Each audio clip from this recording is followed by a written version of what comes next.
लो भाई बब्बन, बन गई तस्वीर। जरा देख कर बताओ कैसी बनी है। अरे भाई मोहन, मेरी सलाह मानो तो तुम रहने ही दो। एक पेंटर बनना तुम्हारे बस की बात नहीं है। हाँ, तुमने सही कहा। मुझे भी कुछ ऐसा लगता है। आज शाम की गाड़ी से मैं शहर वापस जा रहा हूँ। कुछ जरूरी काम आ गया है। शहर से वापस आने के बाद तुमसे मिलता हूँ।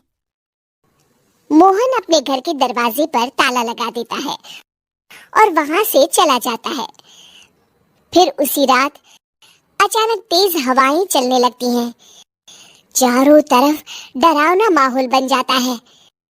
तभी मोहन की बनाई हुई पेंटिंग की वो औरत एक खतरनाक चुड़ैल में बदल जाती है और पेंटिंग से बाहर आ जाती है।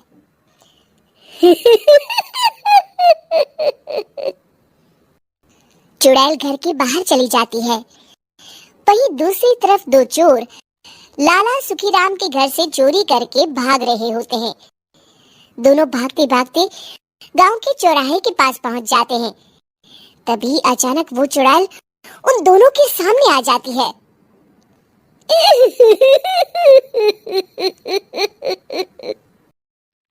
अरे मर गया रे। ये चुड़ैल कहाँ से आ गई?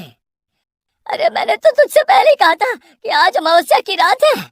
आज हमें चोरी नहीं करनी चाहिए। हाँ भाई बिल्ला, तुमने बिल्कुल सही कहा। जरा इसके दांत तो देखो, कितने बड़े हैं। चुड़ैल उन दोनों की तरफ बढ़ती है। अरे चुड़ैल दीदी, तुम चाहो तो ये सारे पैसे और जेवर ले लो, लेकिन हम दोनों को कुछ मत करना।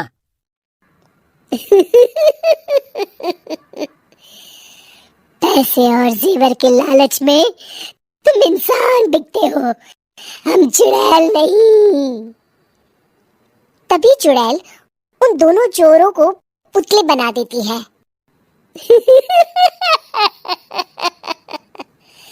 मैं किसी को नहीं छोड़ूंगी। अब कोई मुझसे नहीं बच सकता।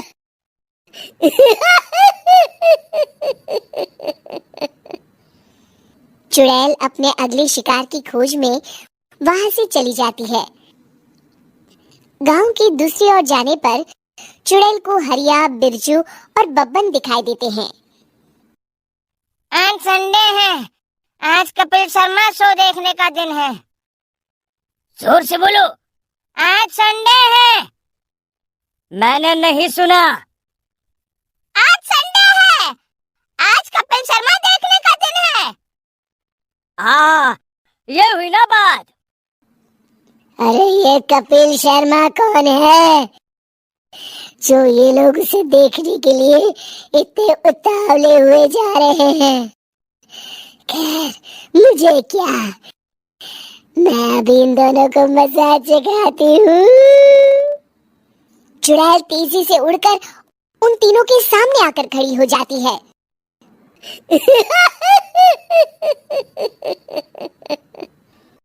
कपिल शर्मा शो बाद में देखना, पहले मुझे देख लो। बब्बन चुड़ैल को देखते ही पहचान जाता है। अरे ये तो तस्वीर वाली औरत के जैसी दिख रही है। मुझे अभी नहीं मरना है। अरे भागो रे। तीनों वहां से भाग खड़े होते हैं। बब्बन तो किसी तरह अपनी जान बचाकर वहां से भाग जाता है, लेकिन हरिया और बिरजू को चुड़ैल पकड़ लेती है और उन्हें पुतला बना देती है। फिर चुड़ैल बब्बन को पकड़ने के लिए उसका पीछा करती है, लेकिन बब्बन उसे कहीं नहीं दिखाई देता। अरे वो मोटा तो बड़ा तेज भागता है, शायद उस तरफ गया होगा। बब्बन एक दीवार के पीछे छुपकर बैठ जाता है और चुड़ैल उसके सामने से आगे निकल जाती है। बाल बाल बच गया। अगली सुबह बब्बन सभी गांव वालों को सारी बात बता देता है। फिर उस चुड़ैल के डर से रोज शाम होते ही पूरे गांव में सन्नाटा छा जाता था और कोई भी अपने घर के बाहर नहीं निकलता था। अरे ये क्या हो गया, इतनी देर से घूम रही हूँ, अभी तक एक भी आदमी नहीं मिला। अरे कहाँ मर गए सबके सब। चुड़ैल वहां से चली जाती है, इस तरह कुछ दिन बीत जाते हैं। फिर एक दिन मोहन गांव वापस आता है। बब्बन उसे बताता है कि उसकी बनाई तस्वीर से एक चुड़ैल बाहर आ गई है। मोहन समझ जाता है कि ये कोई आम कागज नहीं है। वो जो भी उस कागज पर बनाएगा वो असलियत का रूप ले लेगा।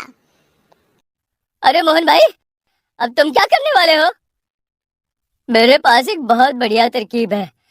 मैं इस कागज पर उस चुड़ैल की एक ऐसी तस्वीर बनाऊंगा जिसमें वो तपती धूप के नीचे खड़ी दिखाई देगी, और फिर जैसे ही सवेरा होगा वो चुड़ैल इस कागज से निकलकर बाहर चली जाएगी और सूरज की तेज धूप में जलकर राख हो जाएंगी। मोहन बिल्कुल वैसे ही तस्वीर बना देता है और जैसे ही सवेरा होता है वो चुड़ैल कागज से निकलकर बाहर धूप में चली जाती है और सूरज की गर्मी बर्दाश्त नहीं कर पाती और जलकर राख हो जाती है।